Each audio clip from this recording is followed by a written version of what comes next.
ইব্রাহিম শেখ আয়াতকে বললেন, আয়াত মা একটা কথা বলি। জি বড় আব্বু।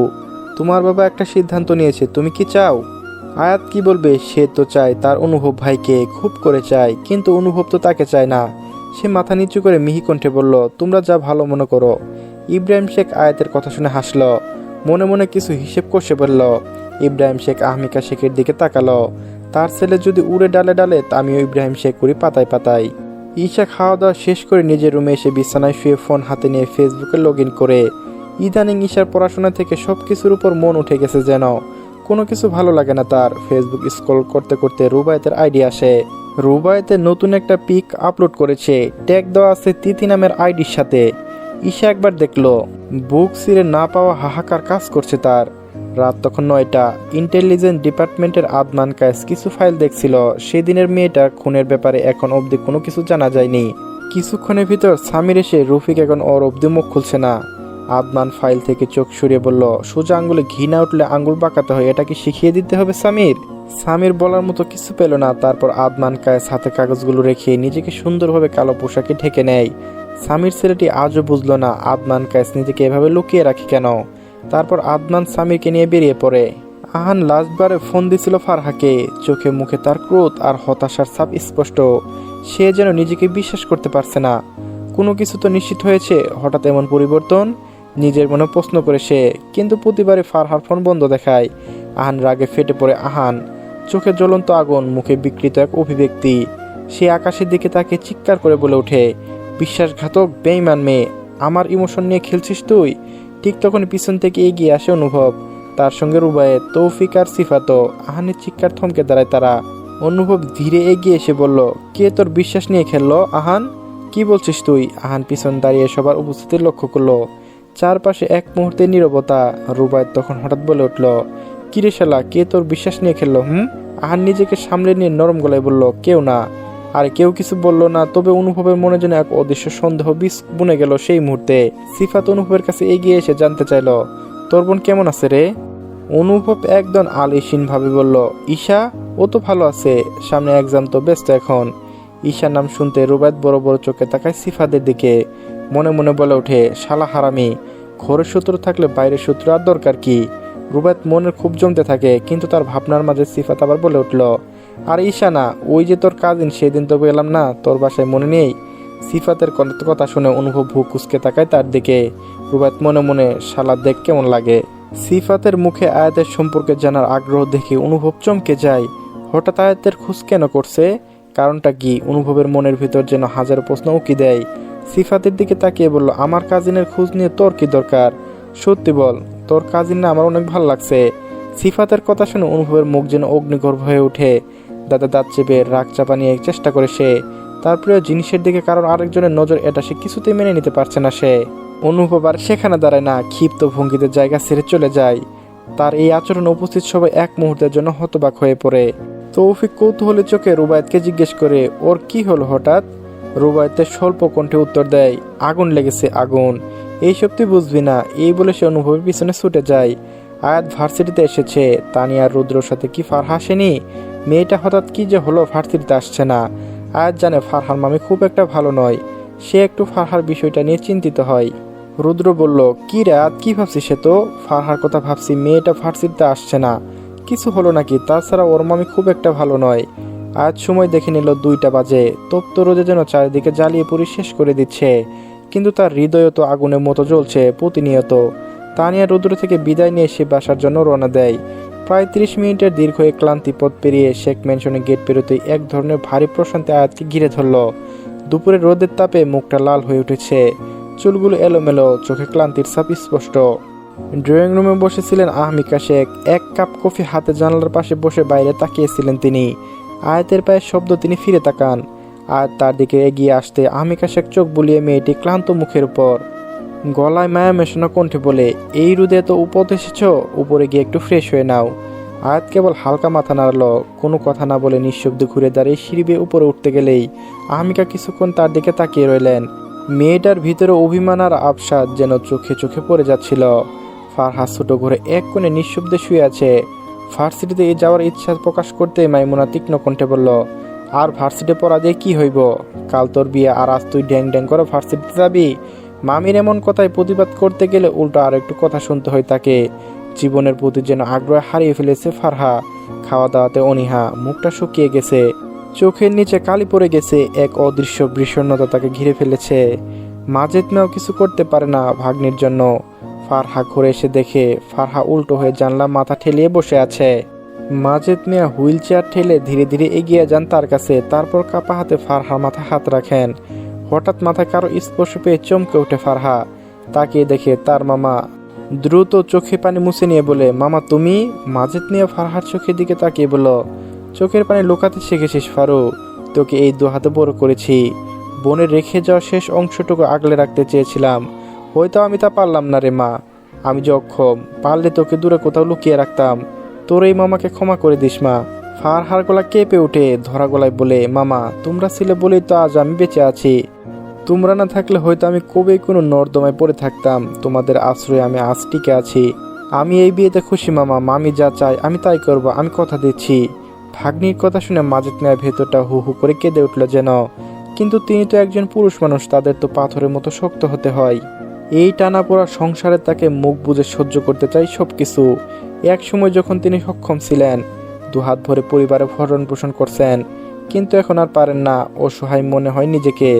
ভিতর থেকে এক বুক দীর্ঘ নিঃশ্বাস বের করে তিনি ফারহার রুম থেকে বের হয়ে আসেন। বিকেলের দিকে অনুভব চুপচাপ বাসায় ফিরে নিজের ঘরে চলে যায়। সারাদিনে অফিসের চাপ, সিফাতের কথাবার্তা, সব মিলিয়ে তার মন মেজাজ একেবারে এলোমেলো। অনুভবের সাথে আহানও এসেছে। ঘরে ঢুকে অনুভবকে দেখে কেমন অস্থির লাগে ওর, কিছু যেন ঠিক নেই। আহান তাকিয়ে থাকে কিছুক্ষণ, তারপর নরম সুরে বলে, কি হয়েছে অনু? অনুভব ধীরে মাথা তুলে, চোখে ক্লান্তির ছাপ। সেটা তো আমার তোর থেকে জিজ্ঞেস করার কথা, বল তোর কি হয়েছে? আহান একটু হেসে এড়িয়ে যায়, আমার আবার কি হবে, এই তো বেশ আছি। অনুভব একটু কঠিন গলায় বলে, মিথ্যা বলিস না আহান, আমি কে সেটা তুই ভালো করে জানিস, আর তুই কে আমি ভালো জানি, তাই অন্তত আমার চোখকে ফাঁকি দেওয়ার চেষ্টা করিস না। আহানের প্রেক্ষিতে বলার মতো কিছু পেল না। অনুভব একটু হাসলো। আহানের বা কাঁধে হাত রেখে বলল, ফারহান জুম তাই না? আহান চকিত নয়নে তাকায় অনুভবের দিকে। অনুভব আমায়ও বলল, মেয়েটার বাবা মা নেই, মামার কাছে বড় হয়েছে। তো তুই এসব কি করে জানলি? অনুভব বাঁকা হেসে বলে, you might be forgetting whom. রাতের বেলা খাওয়া দাওয়া সেরে অনুভব ড্রয়িং রুমে বসে আছে। ইব্রাহিম শেখ একটু ছেলের দিকে তাকাচ্ছে, ছেলের দিকে কোনো ভাবার অন্ত নেই যেন। অনুভব এক মনে কিছু কথায় ব্যস্ত। ইব্রাহিম শেখ বললেন, কি ভাবলে তুমি অনুভব? অনুভব ফোন থেকে চোখ তুলে তাকালো, তারপর বলল, কোন ব্যাপারে? তোমার আর আয়াতের ডিভোর্সের ব্যাপারে।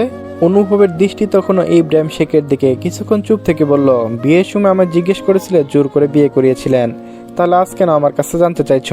জানছি কারণ তুমি চাও। ইব্রাহিম শেখ কঠিন সুরে বলে, যা ইচ্ছা করো। এইসব বলে অনুভব উপরের দিকে চলে যায়। আহমিকা শেখ ছেলের দিকে তাকিয়ে রইলেন। ইব্রাহিম শেখ স্ত্রীর দিকে তাকিয়ে বললেন, দেখলে তোমার ছেলেকে, কোনো কথা শুনে না, কি পেয়েছে কি তোমার ছেলে? আমি ইব্রাহিম শেখ কথা দিচ্ছি, আয়াতের বিয়ে আগামী 7 দিনের ভিতর দিব। অনুভব নিজের রুমে যেতে যেতে আয়াতের রুমের সামনে দাঁড়িয়ে পড়ে। আয়াত তখন সামনে নিয়ে ফোন দেখায় ব্যস্ত। অনুভব হালকা দরজা ধাক্কিয়ে দিতেই সামনে দৃশ্যমান হয় আয়াত। দরজা খট করে আওয়াজে আয়াত পিছন ফিরে দেখে অনুভব দাঁড়িয়ে আছে। আয়াত মনে মনে বলল, এই লোক আবার তার ঘরে? আর যাই হোক, কখনো আর নিজের দুর্বলতা প্রকাশ করবে না। যে লোক তাকে চায় না তাকে নিয়ে সে ভাববে না। তবে চাইলেই কি তা সম্ভব? আয়াতের ভাবনার মাঝে অনুভব সামনে এসে দাঁড়ায়। আয়াতের হাতে ফোনটা দেখে দাঁড়িয়ে পড়ে। অনুভবের দিকে তাকিয়ে চোখ নামিয়ে নেয়। অনুভব বলল, ফারহার ব্যাপারে কিছু জানিস আয়াত? ফারহার কথা জানতে চাওয়ায় আয়াত চোখ তুলে তাকায়। অনুভব ভাই ফারহার বিষয়ে জানতে চাচ্ছে, কিন্তু কেন? কিরে, কিছু তো বলেছি আমি জানি না। কয়দিন ধরে ফার্সির তো আসছে না। অনুভব আর কথা বাড়ালো না, টেবিলে রাখা আয়াতের ফোনটা হাতে নেয়। লক্ষ করতে দেখতে পায় অনুভবের একটা হাস্যোজ্জ্বল ছবি। আয়াত এই মুহূর্তের লজ্জায় শেষ। বন্ধুদের সাথে ট্রুথ ডেয়ার তাকে ডেয়ার দেওয়া হয়েছিল, সবচেয়ে প্রিয় একজনের পিক ওয়ালপেপারে দেওয়ার জন্য। অনুভব ফোনে কিছু করলো হয়তো, তারপর সে ফোন এগিয়ে দেয়। আয়াত ফোন হাতে নিয়ে বলে, ডিয়ার ছিল এটা। আমি কি কোনো খেলার জিনিস যে আমায় নিয়ে খেলবি? তবে তারা মেয়েরা পাক্কা খেলোয়াড়েরা, অন্যর মন নিয়ে খেলতে পারিস। অনুভব আর দাঁড়ালো না, বড় বড় পা ফেলে বের হয়ে যায়। রাত গভীর, চারিদিকে ঘন অন্ধকার ছড়িয়ে আছে নিঃশব্দের চাদরে।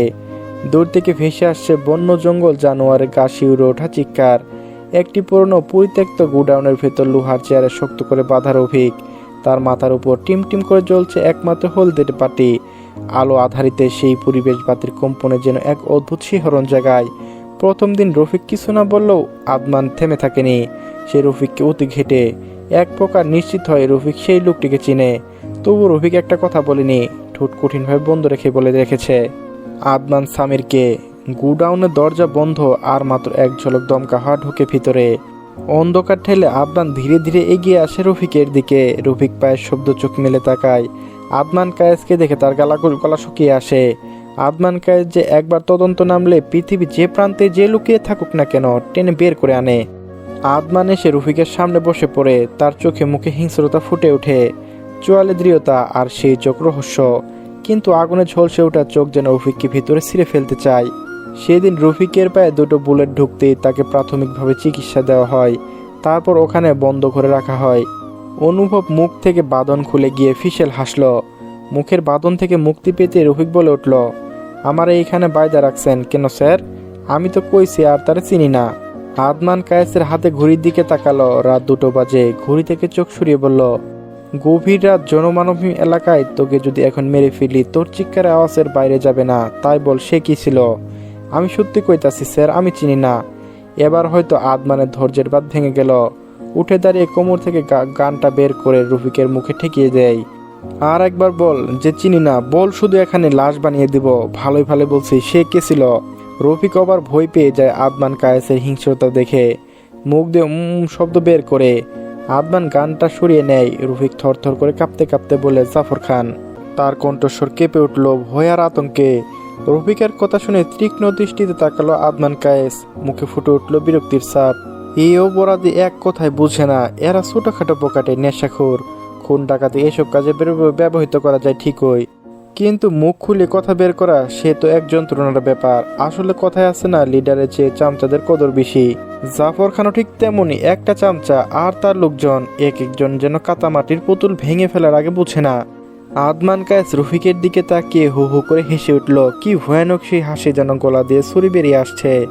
একটু দূরে দাঁড়িয়েছিল সামির, চুপচাপ। হঠাৎ হাসি থামিয়ে আদনান জিজ্ঞেস করলো, বিয়ে করেছিস? এই মুহূর্তে এমন একটা প্রশ্ন শুনে রফিক যেন বুকে বেনে যায়। সামির গোল গোল চোখে তাকিয়ে থাকে। ডিউটি টাইমে এমন অদ্ভুত প্রশ্ন শুনে আদনান কায়েসের মাথায় গেছে। আদনান কায়েস আবার বলে, বিয়ে করেছিস? না স্যার, বিয়ে করি নাই। তাহলে সেই কষ্ট তুই বুঝবি না। তোকে যদি এখন আমরা গুম করে দিই, সেই সাথে কিছু হবে না। তোর বউ নাই। মুখ যেহেতু খুলবি না, উপরের টিকিটটা না হয় কেটেই ফেলি। কি বলিস? জানিস তো আমাদের কাজগুলো দিনের চেয়ে রাতের ঘন অন্ধকারে করা হয়। তাছাড়া আদনান কায়েস হচ্ছে এক পিস দিনের চেয়ে রাতকে বেশি ভালোবাসে। তাই তোর কাজটাও না হয় এখনই করি। এবার রফিক ঘন ঘন ঢোক গিলছে, কারণ সে জানে আদনান কায়েস কার পিছনে লাগলে সহজে ছাড়ে না। এই অন্ধকার জগতে বাসিন্দারা সেটা হারে হারে টের পেয়েছে। আদনান রফিকের দিকে বন্দুক তাক করলো। বন্দুকের ট্রিগার চাপ দিবে রফিক বলে ওঠে, ডেভিল ম্যাক। এটাই জাফর খানের মুখে শুনেছিলাম, তবে আমরা কখনো দেখি নাই তারে। একমাত্র জাফর খানই তাকে দেখেছে। আমি আর কিছু জানি না স্যার। Very good. চাকরির জীবনে আদনান কায়েস কখনো তার দায়িত্বে অবহেলা করেনি। তিনি বরাবরই ছিলেন নিখুঁত, নির্ভুল এবং নির্মম সত্যের অনুসন্ধানী। তবে তাকে চিনে না সাধারণ কেউ। এই রহস্যময় মানুষটিকে চিনে শুধু অপরাধ জগৎ, তাও দেখা নয়, শুধু নামে জানে তাকে আদনান কায়েস। বিদঘুটে অন্ধকার যেমন নিঃশব্দে সব কিছু গ্রাস করে নেয়, ঠিক তেমনি আদনান কাজও করে নীরবে রাতে। আলোহীন ঘন অন্ধকারে, সেই অন্ধকারে হারিয়ে যায় অসংখ্য পথভ্রান্ত। আর আদনান কায়েস হয়ে ওঠেন এক ছায়াসঙ্গী, যিনি অন্ধকারে খুঁজে ফেরেন সত্যের আলো। পরদিন ফারহার বিয়ের জন্য তার মামা বাড়িতে ছোটখাটো আয়োজন করা হয়। এলাকার নাম করা মাতবরের ছেলের সঙ্গে বিয়ে, তাই সামান্য হলেও একটা আয়োজন তো লাগেই। মাইমুনা বেগম পান চিবোতে সার্বিক তদারকিতে ব্যস্ত, আর ফারহা তখন নিজের ঘরে শুয়ে আছে একাকী চুপচাপ। সকালের দিকে কয়েকজন মেয়ে ফারহাকে হলুদ মাখিয়ে দিয়েছে। নিজের প্রতি যেন উদাসী হয়ে গেছে। কি আছে আর তার জীবনে? আজ বারবার আহানের মুখটা তার চোখের সামনে ভেসে উঠছে। প্রথম দিন অনাকাঙ্ক্ষিতভাবে দেখা, আর কিছু না ভেবে তাকে জড়িয়ে ধরা সেই মুহূর্তটা যেন আজও স্পষ্ট। আর সেদিন কফি শপে দেখা, কফির ধোয়ার সাথে যেন সময়টাও থমকে গিয়েছিল। সে তো চায়নি আহানকে ঠকাতে, তাহলে কেন এমন হলো? আহান হয়তো এখন ভাবছে ফারহা একটা ঠকবাজ মেয়ে, কিন্তু ফারহা কি সেই সব মেয়েদের কাতারে পড়ে? সে তো মামামামির সংসারে বড় হয়েছে, নিজের বলার মতো কিছুই ছিল না। সব চাইলে কি সব পাওয়া যায়? জীবনে তো পূর্ণতার অপূর্ণতার মিশ্রণেই চলে। তবু ফারহার এই ছোট জীবনের চাওয়া পাওয়াগুলো যদি অপূর্ণই থেকে যায়, তাহলে অন্তত সেই মানুষটা যাকে সে ভালোবেসেছে, তারও ভালোবাসাটুকু তো সত্যই ছিল। হয়তো সেটুকু তার জীবনের একমাত্র সত্যি। তার মতো কেউ করে কখনো ভালোবাসেনি তাকে। সেই ভালোবাসাটুকু হারিয়ে ফেলেছে সে। কয়েকজন মেয়ে ফারহার ঘরে আসে তাকে সাজানোর জন্য। ফারহা নীরবে নিজের চোখের পানিটুকু মুছে নেয়। ফারহাকে লাল একটা শাড়ি পরিয়ে সাজিয়ে দেওয়া হয়, কিন্তু ফারহাকে যেন নির্বিচার লাগছে। মনে হচ্ছে সে একটা কাঠের পুতুল, তাকে ভাঙতে নেই। কোনো রকম সাজিয়ে দিলে কিন্তু ফারহার মুখে যেন ঘন কালো অন্ধকার নেমেছে। এই কালো অন্ধকার নিয়ে যতদিন বাঁচবে ততদিন বয়ে বেড়াতে হবে। যদি এই জীবনটাই না থাকে তাহলে কেমন হয়? ফারহা হাতে কতগুলো উস্কমের ওষুধ রয়েছে, ওই ওষুধগুলোর দিকে এক দৃষ্টিতে তাকিয়ে আছে। এই স্বার্থপর পৃথিবী আমার মতো অভাগীর জন্য নয়। কিছুক্ষণ পরেই শোনা যায় বোর এসেছে, বোর এসেছে। সবাই দৌড়াদৌড়ি সেদিকে চলে যায়। মাইমুনা পান খেতে খেতে মুখটা লাল হয়ে রাঙা করে ফেলেছে যেন। বরযাত্রীদের ভিতরে বসতে দেওয়া হয়েছে। রনিকে ছোট স্টেজে নিয়ে গিয়ে বসিয়েছে। ইয়াকুব আলী মাইমুনার কাছে গিয়ে বলল, সব ঠিকঠাক তো? হ, সব ঠিকঠাক। আপনি দাঁড়াই আছেন কেন? আপনি আমাকে নতুন আত্মীয়, আসেন আসেন বৈশালন। সকালে ঘুম থেকে উঠেই অনুভবের মধ্যে এক অস্থিরতা, যেন কোথাও যেতে হবে, কিছু করতে হবে তাৎক্ষণিক। তার বাম হাতটা ব্যান্ডেজ মোড়ানো, তাড়াহুড়া করে সে নামছে নিচে। এমন সময় মা আহমিকা শেখ চোখে পড়ে তার হাত। চোখ কুঁচকে চিন্তিত কণ্ঠে তিনি বলেন, তোর হাতে কি হয়েছে বাবা? অনুভব এক ঝলক হাতের দিকে তাকিয়ে হালকা হাসি চলে বলল, তেমন কিছু না মা, একটু লেগেছে, কিছু হয়নি।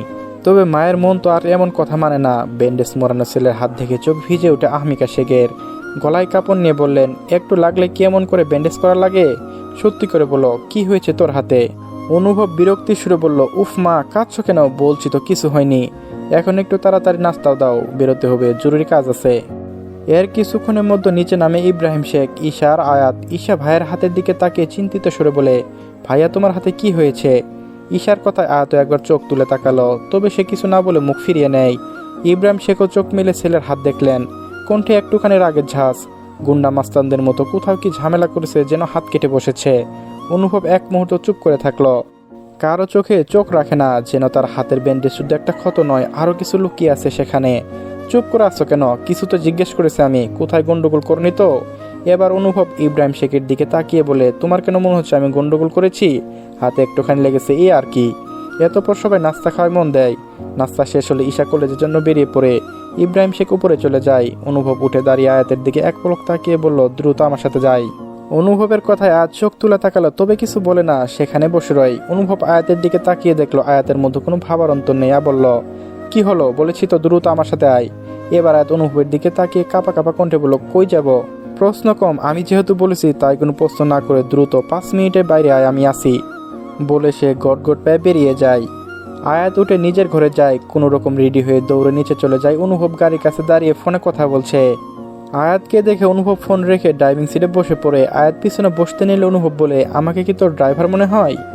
আয়াত অনুভবের কথাই বলে, ড্রাইভার কেন মনে হবে? তাহলে পিছনে বসিস কেন স্টুপিড, সামনে আয়। অনুভব ধমক খেয়ে আয়াত ছোট পায়ে এগিয়ে আসে, সামনে বসে পড়ে। ফারহা নিজের রুমে এক কোণে চুপচাপ বসে আছে। চোখের কোনো বেয়ে অশ্রুধারা গড়িয়ে পড়ছে। চোখে মুখে ঝরছে এক বিষণ্ণ বিষাদ, যেন এই চোখের পানিতে তার অন্তরে প্রতিশাদ। জীবনের এমন এক সন্নিক্ষণে এসে চারপাশে সবাই যখন ব্যস্ত শ্বাস চড়বে, তখন ফারহার ভেতরে চলছে এক অসহস্র যুদ্ধ। হঠাৎ গুটি গুটি পায়ে তার মামাতো বোন ছোট মহু এসে পাশে বসে নিষ্পাপ চোখে ফারহার মুখের দিকে তাকিয়ে বলে, আপু তুমি কাঁদছো কেন? তুমি তো এই বিয়েতে করতে চাও না, তাই না? মা তোমার বিয়ে দিচ্ছে ওই নেশাখোর রনির সঙ্গে। মহুর সরল কথাগুলো যেন ছড়িমুতে এসে বিধে ফারহার বুকের ভিতরে। তার এই না বলা যন্ত্রণাগুলো কেউ বুঝতে চায়নি, কেউ বুঝেনি। চোখ বেয়ে আবার গড়িয়ে পড়ে এক ফোঁটা অশ্রু। মাজেদ মিয়া হুইল চেয়ার ঠেলে ফারহার কাছে এসে বলে, আজ আমার এই দশার জন্য তোর জীবনটা শেষ হয়ে যাচ্ছে। তুই পালিয়ে যা মা, এখান থেকে এখনো সময় আছে, আমি সবটা সামলে নেব। ফারহা নীরবে চোখের জলটুকু মুছে নিয়ে বলে, এ হয় না মামা, তাছাড়া আমি খুশি এই বিয়েতে। তোমাদের ছেড়ে থাকতে আমার কষ্ট হবে মামা, চিন্তা করো না তুমি, আমি ভালো থাকবো। কয়েক মিনিটের মধ্যে কয়েকজন মেয়ে এসে ফারহাকে ডাকে, চলো চাচি ডেকেছে, এখনই যেতে হবে। ফারহা চুপচাপ উঠে দাঁড়ালো। কিছু বলার থাকে না তার। মেয়েরা তাকে নিচে নিয়ে যায়, যেখানে ছোট করে সাজানো হয়েছে বিয়ের মঞ্চ। স্টেজে গিয়ে ফারহাকে বসানো হয় রনির পাশে। রনি যার চোখে ভেসে ওঠে এক ধরনের লালসা, যেন ফারহাকে মাথা থেকে পা পর্যন্ত নীরবে পরোক্ষ করে নিচ্ছে। ফারহার সমস্ত সত্তা যেন সংকুচিত হয়ে আসে তার এই দৃষ্টিতে। সাজসজ্জা ঝলমলে আবরণে ঢাকা পড়ে চোখে মুখে ফুটে ওঠে এক অনিচ্ছার প্রতিচ্ছবি। কাজী সাহেব এসে বিয়ের কার্যক্রম শুরু করেছে। ফারহার শরীরটা খারাপ লাগছে যেন। কাজী রনিকে কবুল বলতে বলে সে এক নিঃশ্বাসে বলে যায়। তারপর ফারহাকে কবুল বলার জন্য বলা হয়, কিন্তু ফারহা চুপচাপ বসে আছে। কাজী বারবার করে বলার জন্য মাইমুনা এগিয়ে এসে বলে, রঙ্গের মতো বসে না থেকে যা বলা হয়েছে বল জলদি। তবু ফারহা যে চুপচাপ। রুনি ফারহার হাত চেপে ধরে বলে, কবুল কস না কেন? এক প্রকার জোরাজুরি শুরু করে দেয় সে। হঠাৎ তাদের বাসায় এক কালো গাড়ি এসে থামে। গাড়ি থেকে নেমে আসে অনুভব, রুবায়েত, আয়াত ও আহান। গাড়ি থেকে নেমেই তারা দ্রুত বাড়ির ভিতরে ঢুকে যায়। হঠাৎ তাদের আসতে বিয়ের কাজে যেন একটু বাধা হয়। মাইমুনা তাদেরকে দেখে বলে, তোমরা কারা? এখানে কি চাও? তোমরা একটু বসো, বিয়েটা শেষ হোক, তারপর তোমাগুলোকে কথা কইতেছি। মাইমুনার কথায় অনুভব তার দিকে তাকায় বিরক্তি নিয়ে। রুবায়েতকে বলে, ওকে সরা এখান থেকে। রুবায়েত নিজে ভেবাচাকা খেয়ে যায়, চেনা নাই জানা নাই কীভাবে সরাবে।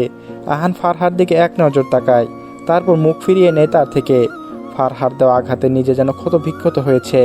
ইয়াকুব আলী এগিয়ে এসে বলে, তোমরা কেডা? এখানে শুভ কাজে দাঁড়ায় আসছো কেন? যাও এখন তোমরা। অনুভব মাইমুনার দিকে তাকিয়ে বলে, মেয়ের বিয়ে দিচ্ছেন, মেয়ে কি বিয়েতে রাজি? মাইমুনা বলে, হ, মেয়ে রাজি আছে তো বিয়ে দিতেছি। আয়াত ফারহার অবস্থা দেখে দ্রুত তার কাছে যায়। ফারহার হাত ধরবে, রুনি আয়াতকে ধাক্কা দেয়। আয়াত নিজেকে সামলাতে না পেরে পড়ে যেতে নিলেই অনুভব দ্রুত আয়াতকে শক্ত করে নিজের কাছে টানে। আয়াতের ভয়ে চোখ মুখ বন্ধ করে অনুভব কলার চেপে ধরে। অনুভব আয়াতকে সোজা করে দাঁড় করিয়ে দেয়। চোখে মুখে রঙও মুহূর্তেই পাল্টে যায়। অগ্নিশর্মা হয়ে রক্তচক্ষু নিয়ে এগিয়ে যায় রনির কাছে। রনির কলার ধরে টেনে তুলে নাক বরাবর ঘুষি মেরে দেয়। রনির নাক দিয়ে গল গল করে রক্ত ঝরতে থাকে। বজ্রকণ্ঠে বলে ওঠে, you bastard, how dare you push her. অনুভবের বজ্রকণ্ঠ শুনে উপস্থিত সকলের মাঝে ভয়ের সৃষ্টি হয়। বিয়ে বাড়িতে যেন মুহূর্তের মধ্যে থমথমে পরিবেশ বিরাজ করে। অনুভব রনিকে আবার টেনে ধরে মারতে থাকে। ইয়াকুব আলী ছেলের অবস্থা দেখে বলে ওঠে, তোমার সাহস তো কম না? আমার সামনে দাঁড়ায় আমার পোলারে মারো? চিনাও মারো তুমি? কেডা তুমি? হ্যাঁ, এইখানে এসে গুন্ডামি করতেছ? কে আছে? সব কটাটা ধরে পাইতে রাখ। অনুভব ইয়াকুব আলীর দিকে এগিয়ে গিয়ে পকেট থেকে কিছু একটা বের করে তাকে দেখালো। জিনিসটা দেখে ইয়াকুব আলী ভয়ে শুকিয়ে যায়। কপালে ঘাম দেখা যায়। ইয়াকুব আলী সকলকে ইশারা করে পিছিয়ে যাওয়ার জন্য। রনির অবস্থা রক্তাক্ত হয়ে যায়। রুবায়েত পিছন থেকে অনুভবকে চেপে ধরে বলে, তুই এই মুহূর্তে এসব করিস না, হিতে বিপরীত হয়ে যাবে। রনিকে ছেড়ে দে অনুভব, আহানকে নিয়ে স্টেজে বসিয়ে দে। কেউ কোনো কিছু বলার সাহসটুকু পায় না। তারপর কাজীকে বলে দিয়ে বিয়ে পড়ানোর জন্য। আহানকে কবুল বলা হলে সে একটু থেমে তারপর কবুল বলে দেয়। ফারহার অবস্থা বিগতিক হয়ে যাচ্ছে। সে আর পারছে না বসে থাকতে। কাজী সাহেব কবুল বলার জন্য বলে ফারহা নিজেকে অনেক অপরাধী মনে হচ্ছে। তার পাশে তার অতি প্রিয় মানুষ, কিন্তু তারই কারণে সে চোখ তুলে তাকাতে পারছে না। ফারহা আয়াতের দিকে তাকায়। আয়াতও তাকে আশ্বাস দেয় কবুল বলার জন্য। নিভু নিভু চোখে কবুল বলে দেয় সে। কবুল বলার সাথে সাথে ঢলে পড়ে যায় ফারহা। ফারহা ঢুলে পড়তেই আয়াত দ্রুত ফারহার নিস্তেজ দেহটাকে ধরে নেয়। ফারহার কোনো জ্ঞান নেই। আয়াত ফারহাকে ডাকতে থাকে, কিন্তু ফারহার কোনো সাড়া নেই। আহান এগিয়ে গিয়ে ফারহাকে ধরে অনুভব মাজেদ মিয়ার কাছে গিয়ে বলল, আমাকে ক্ষমা করবেন চাচা। মাজেদ মিয়া বলল, তোমরা যা করছো ঠিক করছো। আমি অক্ষম মানুষ, কিছু ক্ষমতা নেই, বিধায় চুপ থাকি। তোমরা ফারহাকে নিয়ে যাও। মেয়েটার কোনোদিনও সুখে মুখ দেখেনি। তাদের কথার মাঝে রুবায়েত বলে, অনুভব মেয়েটাকে জ্ঞান নেই। অনুভব রুবায়েতের কথা শুনে যেখান থেকে আয়াতের কাছে যায়। আয়াত কান্না করছে, ফারহাকে বারবার ডাকছে। মুহু এগিয়ে এসে বলে, আমার মা জোর করে বিয়ে দিচ্ছিল, আপুকে অনেক মারে কষ্ট দেয়। আপু অনেকগুলো ওষুধ খেয়েছে, আমি দেখেছি। ছোট মুহুর কথায় সে এখানে বিস্ফোরিত ঘটে। মাইমুনা এগিয়ে এসে মেয়েকে ধরে বলে, ও ছোট মানুষ, কখন কি বলে ঠিক নাই। ছোট মুহু মাইমুনার থেকে সরে গিয়ে বলে, তুমি মিথ্যা বলছো, আমি দেখেছি তুমি আপুকে মারো, বকো। আমি আপুকে বললে বলতো, বড়রা শাসন করে, যা যা করে আমাদের ভালোর জন্যই করে। মা তো আমায় বকে না, মারেও না। মুহুর কথায় মাইমুনা কপাট রাগ দেখিয়ে মেয়েকে টেনে কমন ঘরে নিয়ে যায়। রুবায়েত বলে, পিচিটা বলল ওষুধ খেতে দেখেছে, আমাদের আর লেট করা উচিত হবে না, দ্রুত হসপিটালে নিয়ে যেতে হবে। অনুভব আয়াতকে বলল, এভাবে মরা কান্না বন্ধ করো, আমাদের হসপিটালে যেতে হবে। তারপর আহানকে বলল, দ্রুত ওকে গাড়িতে নিয়ে আয়। বলে অনুভব আয়াতের হাত ধরে সামনে নিয়ে যায়। আহান কি করবে? বেঈমান মেয়েকে কিভাবে নিয়ে যাবে ভেবে পাচ্ছে না। রুবায়েত আহানের দিকে তাকিয়ে বলল, যা ভাবার ভাবুক, বলার পর করিস, এখন আপাতত ফারহাকে নিয়ে নে। লেট করলে মেয়েটার ক্ষতি হয়ে যেতে পারে, হতেও পারে মেয়েটার দুনিয়া। রুবায়েতের কথা শেষ হওয়ার আগে আহান ফারহাকে পাজাকুলে তুলে নিয়ে গাড়ি দিকে যায়। রুবায়েত তা দেখে বলল, শালা লাইন এসেছে। আহান ফারহাকে নিয়ে গাড়িতে উঠে বসে। আয়াত তাড়াতাড়ি এসে ফারহার শুইলটা ধরে। অনুভব আর রুবায়েত সামনে এসে বসে পড়ে। গাড়ির ভিতরে এক অস্বস্তিকর নীরবতা। আহান এক দৃষ্টিতে বাইরে তাকিয়ে থাকে। তার চোখ মুখ লাল হয়ে আছে। বুকের ভিতরে এক অজানা যন্ত্রণার ঢেউ। ফারহাকে এই অবস্থায় দেখে নাকি তার দেওয়া আঘাতে কোনটা বেশি কষ্ট দিচ্ছে সেটা সে নিজে ঠিক বুঝে উঠতে পারছে না। প্রায় 20 মিনিটের মধ্যে তারা পৌঁছে যায় সিটি হসপিটালে। অনুভবে পরিচিত এক ডাক্তারের কাছে। তৎক্ষণাৎ ফারহাকে চিকিৎসার জন্য নিয়ে যাওয়া হয়। ডাক্তার চোখে চোখে সব বুঝে নেয়। স্লিপিং খাওয়ারই লক্ষণ, জ্ঞান নেই, তবে শ্বাস প্রশ্বাস চলছে। দ্রুত চিকিৎসা শুরু হয়। আহান করিডোরে এক পাশে দাঁড়িয়ে থাকে। ভেতরে কি হচ্ছে সবটাই তার চোখের সামনে। পাশে চেয়ারে বসে আছে আয়াত। চোখে মুখে গম্ভীরতা, উদ্বিগ্নর ছাপ, ঠোঁট কাঁপছে হালকাভাবে। রুবায়েত হাসপাতালে এসে জরুরি এক কাছে পড়ে যাওয়ায় তাদের নামিয়ে দিয়ে দ্রুত চলে যায়। অনুভব আহানের কাছে গিয়ে বলল, সব ঠিক হবে, চিন্তা করিস না। আহান নিষ্পলকভাবে তাকিয়ে আছে, ভেতরটা যেন তার ভেঙে চুরমার হয়ে যাচ্ছে। ছেলে মানুষ তো তাই চোখে দিয়ে পানি বের করতে পারে না, ছেলে মানুষের কান্না করতে নেই। তাদের কথার মাঝে ডক্টর বের হয়ে আসে। তিনি আশ্বাস দেয় মেয়েটি এখন আশঙ্কামুক্ত। আয়াত কথাটা শুনে তপ্ত শ্বাস ফেলে। এতক্ষণ যাবৎ যেন নিঃশ্বাসটা বন্ধ হয়ে আসছিল। সন্ধ্যার আগ মুহূর্তে ফারহার জ্ঞান ফিরে আসে। প্রথমে আয়াত গিয়ে দেখা করে, ফারহাকে দেখে আয়াত ছুটে গিয়ে বলে, তুই এমনটা করতে পারলি, একবার আমাদের কথা বললি না? আমরা তো সকলে তোর পর হয়ে গেছি, তাই না? তাই তো এত বড় একটা কাণ্ড ঘটিয়ে ফেলেছিলি। আয়াতের কণ্ঠে অভিমানী মিশে আছে। ফারহা মুখ থেকে অক্সিজেন মাস্কটা খুলে ধীরে ধীরে কিছু বলার চেষ্টা করলো। শরীর অনেক বেশি দুর্বল থাকায় ঠোঁট ছেড়ে কথাগুলো বেরিয়ে আসতে পারলো না। ফারহার মাথাটা কেমন ভারী হয়ে আছে, চোখ দুটো যেন বন্ধ হয়ে আসছে। ফারহার ডান হাতটা উঠিয়ে আয়াতের দিকে বাড়ায়। আয়াত ফারহাকে ধরে ডুকরে কেঁদে ওঠে। বেশ কিছুক্ষণ সময় আয়াত ফারহার পাশে বসে থাকে, তারপর সে বেরিয়ে যায়। ডক্টর জানায় রোগীর কাছে বেশিক্ষণ থাকা যাবে না। আহান এখনো ফারহার সাথে দেখা করেনি। মনের ভিতর ফারহার দেওয়া আঘাত যেন ক্ষণে ক্ষণে ভেসে উঠছে। সে তো ফারহাকে ভালোবেসেছিল। এক আকাশ পরিমাণ অভিযোগ আহানের হৃদয়ে জমা হয়েছে। অনুভব আয়াতকে নিয়ে বের হয়। আয়াত সেই সকালে এনেছে, বাড়ি মানুষ হয়তো চিন্তা করছে, তাই ভাবলো আয়াতকে রেখে না হয় সে আসবে। তাই অনুভব আহানকে বলে দিয়েছে ফারহার খেয়াল রাখার জন্য, অসুস্থ মেয়েটার উপর রাগ পুষে না রাখতে। ফারহার পরিস্থিতি শিকার ছিল। এসব কথা আহানকে শুনলেও মন যেন তার কঠিন পাথরে পরিণত হয়েছে। অনুভব আয়াতকে নিয়ে গাড়িতে উঠে বসে। সারাদিনের ঝামেলা খাওয়ার কথা যেন তার মনেই ছিল না। আয়াতের প্রচণ্ড খিদে পেয়েছে, কিন্তু সে কিছু বলতে পারছে না। অভিমান নয়, লজ্জা নয়, সাথে বসা পুরুষটাকে এক নিঃশব্দে তাকে চেপে ধরেছে। অনুভব আয়াতের দিকে তাকালো। তার মুখটা কেমন শুকিয়ে গেছে, ক্লান্তিতে চোখে মুখে এক বিষণ্ণতার ছাপ। মাথায় লম্বা চুলগুলো এলোমেলো হয়ে কপালে ছুঁয়ে পড়েছে। কপাল বেয়ে বিন্দু বিন্দু ঘাম ঝরছে। সেই চোখে স্পষ্ট ক্লান্তির ছায়া। হঠাৎই অনুভবের মনে পড়ে গেল তার সকালে নাস্তা করা বেরিয়ে পড়ার কথা, কিছু খাওয়া হয়নি। দিনের সব উত্তেজনা, দৌড়ঝাঁপ আর অনাকাঙ্ক্ষিত জটিলতা সে কথা যেন হারিয়ে গিয়েছিল। নিজের অসাধ্যতাই এরকম একটা রাগ হলো তার। আয়াতের নিশ্চয় অনেক খিদে পেয়েছে, সে তো বলতেও পারছে না। চারদিক ইতিমধ্যে অন্ধকারে ডুবে গেছে। নিস্তব্ধ রাতে বাতাসের জন্য এক শিশিরের অনুভূতি মিশে আছে। গাড়ির জানলা খোলা ছিল। গাড়ির জানলা দিয়ে ঢুকে পড়ে বাতাসের আয়াতের চুলগুলো উড়ে বেড়াচ্ছে। তার চুলে সেই নরম ও এলোমেলো আনন্দর যেন নীরব ভাষায় কিছু বলছে। ক্লান্তি আর না বলা এক চাওয়ার কথা। অনুভব ধীরে হাত বাড়িয়ে আয়াতের চুলগুলো স্নেহর কপাল থেকে সরিয়ে দেয়। মুহূর্তে আয়াত কেঁপে ওঠে, যেন সেই স্পর্শে তার ভিতরে এক আনন্দর সৃষ্টি হয়। অনুভব নিজের করা কাজ খেয়াল করে দ্রুত হাত সরিয়ে ফেলে। আয়াত চোখ তুলে তাকায় অনুভবের দিকে, চোখে ক্লান্ত, কিন্তু তাতে গভীর এক আস্থা লুকিয়ে আছে। চোখে খুব খিদে পেয়েছে তাই না? নরম কণ্ঠে জিজ্ঞেস করে অনুভব। আয়াত কিছু না বলে মাথা নিচু করে নিঃশব্দ সম্মতি, শুধু একবার হালকা করে ঘাড় নাড়ালো। অনুভব আর কিছু বলে না, সে গাড়ি স্টার্ট দেয়। শহরের নিঃশ্বাস রাস্তায় গাড়ি এগোতে থাকে। একলা ছোট রেস্টুরেন্টের সামনে এসে গাড়ি থামায় সে। আলো জ্বলছে সেখানে, তবে কেমন নিস্তব্ধ একটা পরিবেশ। অনুভব নেমে গিয়ে দরজাটা খুলে আয়াতকে নামতে বলে। আয়াত ধীরে পা ফেলে নামলো। গাড়ি আলোতে তার মুখটা আরো স্পষ্ট ক্লান্ত, তবুও নরম আলোতে যেন একটু প্রশান্তির ছোঁয়া। তারা একসাথে রেস্টুরেন্টে ঢুকে। অনুভব চুপচাপ মেনু দেখে কিছু অর্ডার করে। খাবার আসতে একটু সময় লাগে। এই সময়টুকুতে দুইজনের মাঝে কোনো কথা হয় না, কিন্তু নীরবতা যেন অদ্ভুত এক বোঝাপড়া গড়ে ওঠে। অনুভব শুধু মাঝে মাঝে আয়াতের দিকে তাকায়, যেন নিশ্চিত হতে চায় তাকে একটু স্বস্তি দিতে পেরেছে তো। খাবার এলে আয়াত ধীরে খেতে শুরু করে।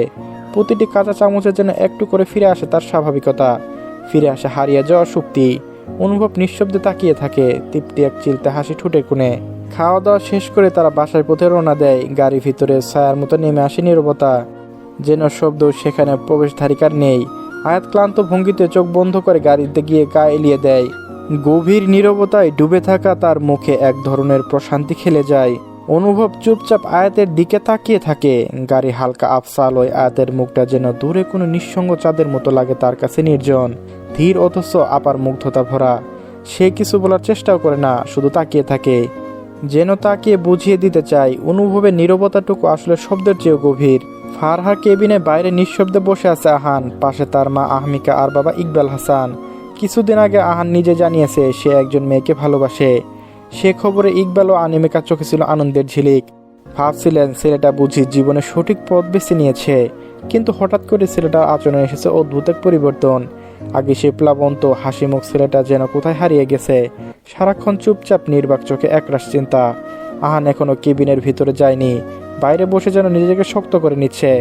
ইকবাল হাসান ও অনামিকা পাশে চুপচাপ বসে আছে, কিছু বলতেও পারছে না। গতকাল অনুভব সব খুলে বলেছিল, তাদের ফারহার শরীরের অবস্থা, তার মানসিক চাপ, এমনকি বিয়ের প্রসঙ্গটা নিয়েও। ফারহার অবস্থার কথা শুনে ছুটে আসে তারা হাসপাতালে। কেবিনে ঢুকে দেখে ঘুমন্ত ফারহার নিস্তেজ, মুখের মায়া ভরা ছায়াটুকু যেন ক্লান্তির স্নান, চোখের নিচে গভীর কালি, যেন বহু রাতে নির্ঘুম যন্ত্রণা জমে আছে সেখানে। এই মেয়ে তো শুধু ছেলের ভালোবাসা নয়, ইকবাল হাসান আর অনামিকার হৃদয়ের জায়গা করে নিয়েছিল মেয়েটার মতো করেই। ফারহার এই অবস্থা দেখে অনামিকা অন্তরটা কেঁদে ওঠে। মায়ের মন যে মানতেই চায় না, এতটুকু মেয়েটার জীবনে এত কষ্ট বুকের ভিতর। হাহাকার উঠলেও চোখের জল আড়াল করে বসে থাকেন তিনি। ইকবাল হোসেন কিছু মেডিসিনের জন্য বাহিরে যায়। আহান ফ্লোরের দিকে দৃষ্টি তাকিয়ে আছে। অনামিকা ছেলের মাথায় হাত বুলিয়ে দেয়। আহান মায়ের স্পর্শ পেয়ে মায়ের দিকে তাকায়। অনামিকা ছেলেকে বললে, মেয়েটার সাথে এখনো নাকি দেখা করিনি সে, নার্স আমাকে বলল, তুই গিয়ে এখন একটু দেখা করে আয়। আহান মাথা নাড়িয়ে সম্মতি দিলে, তারপর উঠে কেবিনের দরজা ছেড়ে ভিতরে প্রবেশ করে। ফারহা কখনো ঘুমে রয়েছে। আহান পাশে থাকা চেয়ার টেনে এনে ফারহার কাছে বসে। আহান আস্তে করে ফারহার একটা হাত নিজের হাতে মুঠোয় চেপে ধরে ফারহার ঘুমন্ত মুখটার দিকে তাকায়। কফি শপে দেখা ফারহা আর এখনকার ফারহার মধ্যে অনেক তফাৎ। আহানের বুক চিরে বেরিয়ে আসে একটা দীর্ঘ নিঃশ্বাস। ফারহার একটু নড়াচড়া করতে আহান হাত ছেড়ে দিয়ে কেবিন থেকে বেরিয়ে যায়। নিশ্চিদ্র রাত, ঘুড়ি কাটায় প্রায় 10টা পেরিয়ে গেছে। দিনের ক্লান্তিতে আয়াত গাড়িতে ঘুমিয়ে পড়েছে। অনুভবের কিছু জরুরি কাজ থাকায় সে গাড়ি সাইড করে রেখে সাময়িকভাবে এক জায়গায় যায়। কাজ শেষ করে ফিরে আসে। গাড়িতে বসে দেখে আয়াত এখনো গভীর মুখে অচেতন। অনুভব একটু হাসলো, মনে মনে বলল, গভীর ঘুমে ঘুমিয়ে আছে ঘুম কুমারী, তোর পাহারায় আমি আছি, আমি এক তদন্ত প্রহরী। ভাবনার মাঝেই অনুভবের ফোন বেজে ওঠে। ঈশা ফোন দিয়েছে। কলটা রিসিভ করে ঈশা বলে, ভাইয়া তোমরা কই, এখনো ফিরোনি কেন? আসছি আমরা। সবাই কি ঘুমিয়েছে বুড়ি? হ্যাঁ ভাইয়া, আম্মুর শরীরটা ভালো লাগছিল না, ঘুমিয়েছে, আব্বু ঘুমিয়েছে। তোমরা তাড়াতাড়ি আসো, অনেক রাত হলো তো। আচ্ছা আসছি, তুই মেন ডোরটা খুলে রাখ, এই বলে অনুভব কল কেটে দেয়। অনুভব আয়াতকে ধরে নিজের দিকে টানে, তারপর ড্রাইভে মন দেয়। গভীর নিশীতে ধূলিকণাগুলো উড়ে বেড়াচ্ছে। অনুভবের গাড়িতে ছুটে যাচ্ছে রাতের আধারে। শেখ ম্যানশনে এসে গাড়িটা পার্ক করে নেয়। এতপর সে গাড়ি থেকে নেমে ওপাশে যায়। ডোর খুলে নিচে হয়ে আয়াতকে ধরে। অনুভব একটু খেয়াল করলো আয়াতের নাকের উপর বাদামি রঙের তিলটা যেন জ্বল করছে। অনুভব হাতের তর্জনী দিয়ে তিলটাকে ছুঁয়ে দেয়। তারপর আয়াতকে পাজাগুলে তুলে রুমের দিকে হাঁটা দেয়। নিশি রাতে অন্ধকার কেটে গেছে অনেকক্ষণ আগে। কাক ডাকা, সকালের পাখির কিচিরমিচির আর জানলার পর্দা ভেদ করে সূর্যের মিষ্টি আলো আস্তে আস্তে ঘরে ঢুকে পড়েছে। রোদের এই কোমল আলোয় রশ্মি ঝলক আয়াতের চোখ মুখ একটু বিরক্তি।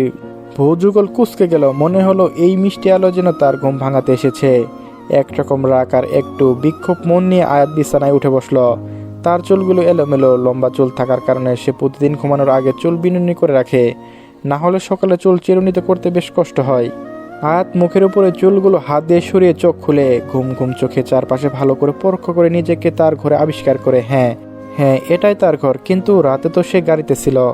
রাতের কথা মনে হতেই আয়াতের সেই মুহূর্তটা চোখে ভাসে ওঠে। গাড়ির জানলা দিয়ে টোকা বাতাস যখন তার চুলগুলো এলোমেলো করে দিতে ব্যস্ত, তখন অনুভব হঠাৎই তার কপালের উপর এসে পড়ে একগুচ্ছ চুল সরিয়ে এখানে গুজে দিয়েছিল। সেই স্পর্শে যেন এক পূর্বক অনুভূতি লুকিয়েছিল, একটা অনিবার্জনীয় শিহরণ, যা গভীরভাবে নাড়িয়ে দিয়েছিল আয়াতের মনকে। আয়াত মনে করার চেষ্টা করে রাতে খাবার শেষে রেস্টুরেন্ট থেকে বেরিয়ে এসে গাড়িতে উঠেছিল। তারপর কি হয়েছিল মনে পড়ে না কিছুই। সে তো গাড়িতেই ছিল, তবে ঘরে এলো কিভাবে?